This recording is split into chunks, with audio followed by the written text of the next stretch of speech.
Hi, everyone. Hi, everyone. And Ross, where are you? Wilburn, where are you? Oh, what an extraordinary leader he is. I'm surrounded by great people, and I thank you. Ryan, you are, as we have been discussing so many times, you are an example of the bright future of our country. Because as we all know, some of the best movements that we have had have been led by our students. And when I look at these students who are here, I know that our future is bright and strong.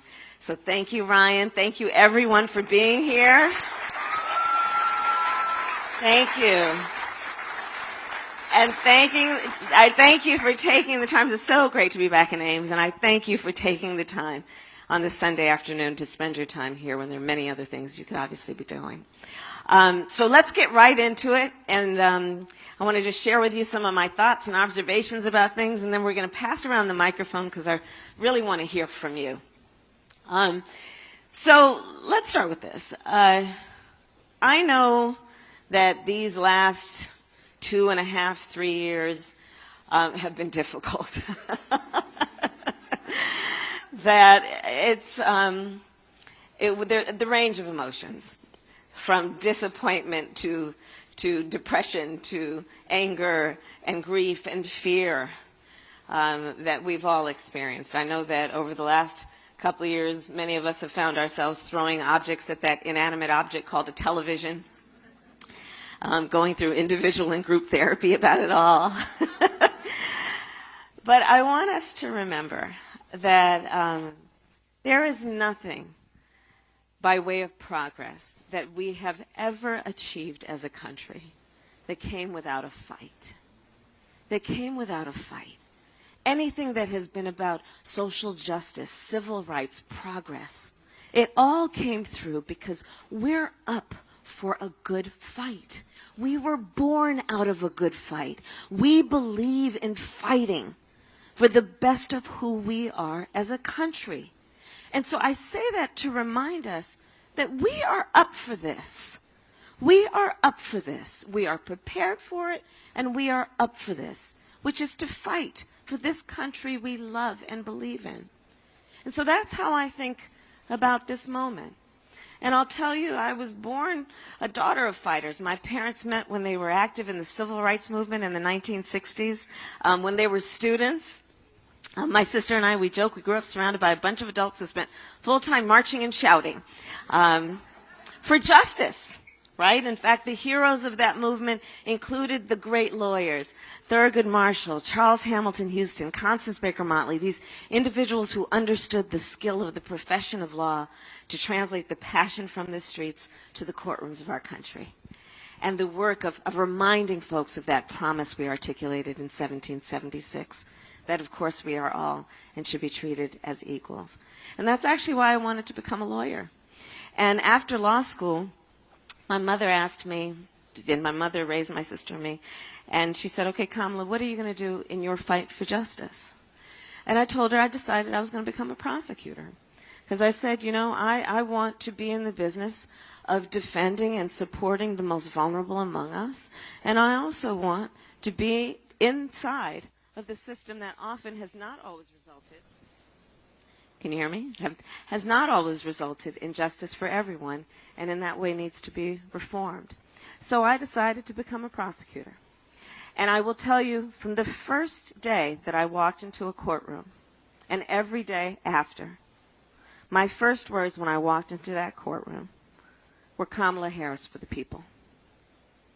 And to talk about that, let's be clear that when we talked about, and when I said for the people, it was based on a concept that is very, very important about our system for justice.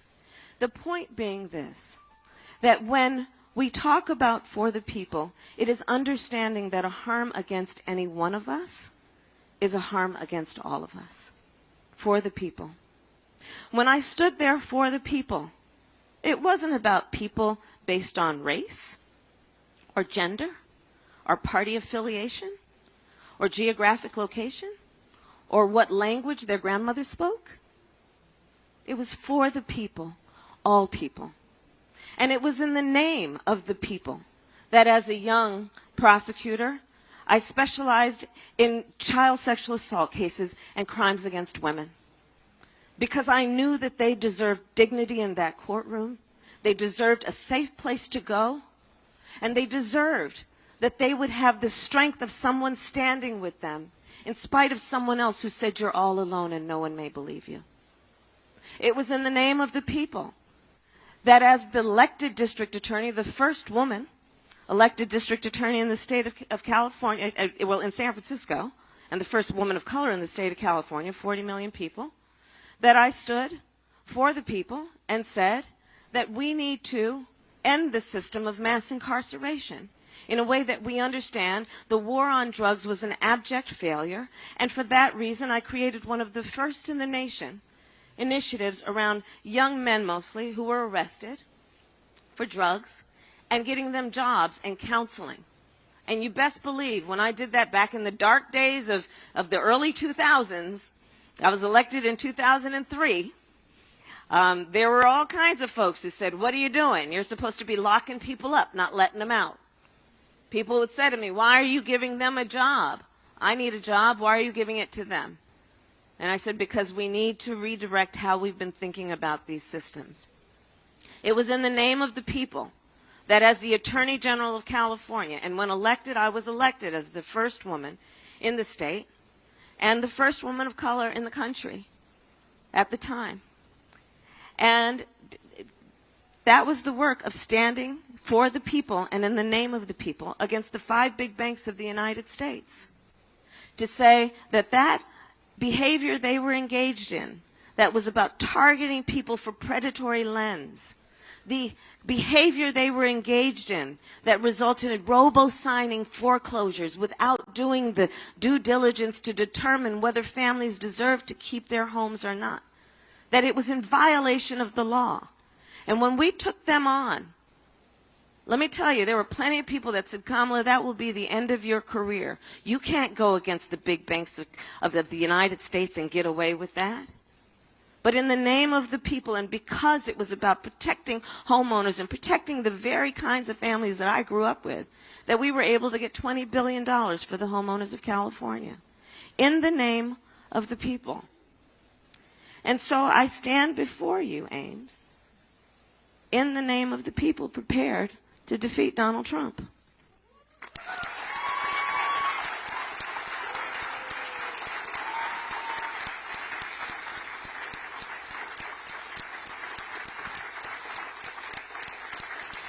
And that's why I'm running. And that's why I'm running. In the name of the people, also understanding that at this moment in time, when there have been so many powerful forces that are trying to sow hate and division among us, trying to get us to point fingers at each other and turn on each other as Americans, that we will fight in the name of the people, understanding that the vast majority of us have so much more in common than what separates us, and that to unify and recognize the unity based on who we are is our strength in the name of the people. And I am also running because I believe in this year, 2020, justice is on the ballot. Justice is on the ballot. Justice is on the ballot when the family that owns Walmart makes more in 60 seconds than the average family in America makes in a year. Justice is on the ballot when the 60 biggest corporations of America paid no taxes last year. Justice is on the ballot when in 99% of the counties in the United States, if you're a minimum wage worker, you can't afford market rate for a one-bedroom apartment. Justice is on the ballot.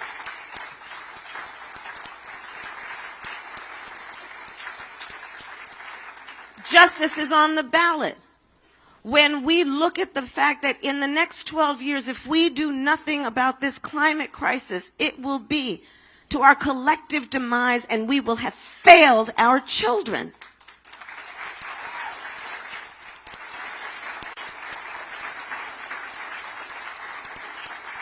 Justice is on the ballot when our babies who started school in the last couple of weeks have to go back to school to endure a drill during which they learn about how they need to hide in a closet or crouch in a corner to avoid a mass shooter. Justice is on the ballot.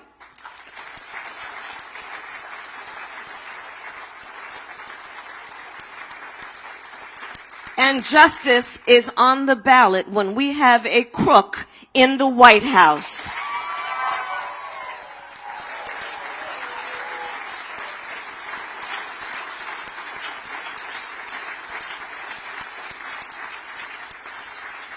And let's be clear, the way I think about it, he's just a walking indictment in a red tie.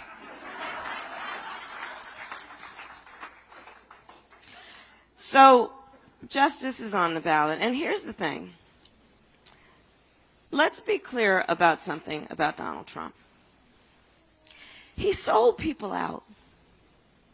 He sold people out.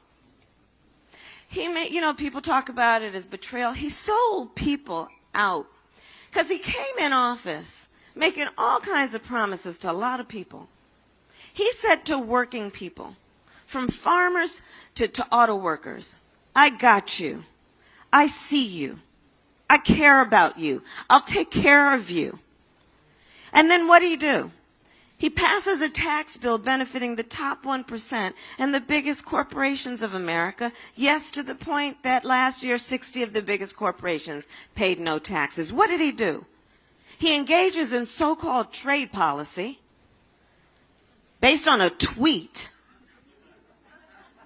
and unilateral action born out of a fragile ego that has resulted, as we know, Ames, in farmers right here in Iowa looking at bankruptcy because, as we all know, they did the hard work, put in the hard work of at least over a decade of building up a market to sell those soybeans to China. That market is now cut off, and we're looking at soybeans rotting in bins. Sold people out. I was just standing with the United Auto Workers who are striking GM right now. And while they're on strike, making $250 a week. And why are they striking? Because of jobs being shipped out of our country. Because they are just trying to have a livable wage and the benefits that come with a hard day's work. And the need for a recognition of the dignity of work.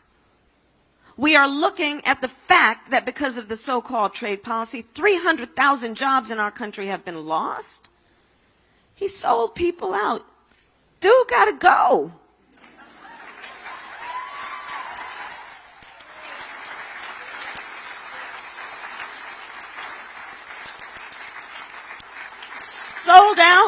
Sold out our values with a policy that's about putting babies in cages and separating children from their parents in the name of border security, when in fact what it is a human rights abuse being committed by the United States government.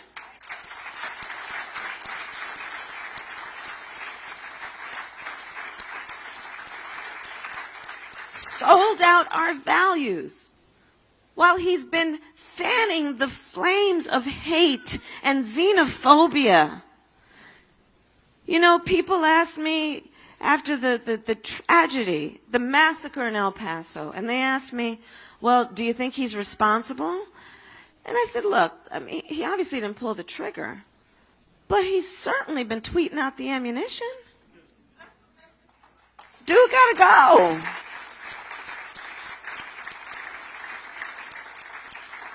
Sold out our country and our nation's security. Because let's be clear, the President of the United States is also the Commander-in-Chief. And the Commander-in-Chief of the United States has as one of her most important responsibilities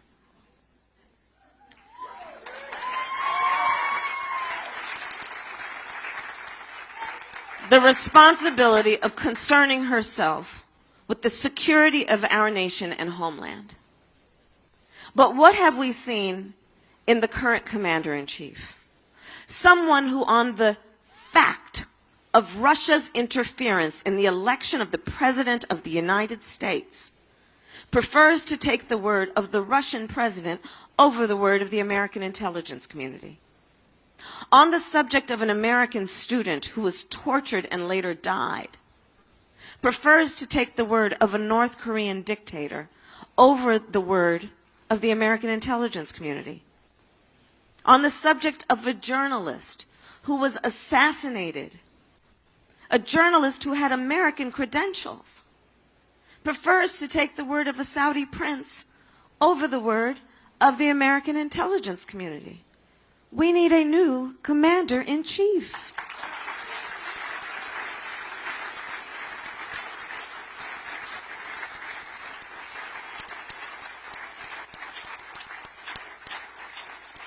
And then I don't need to tell you all what we've been watching in the news for the last week or so.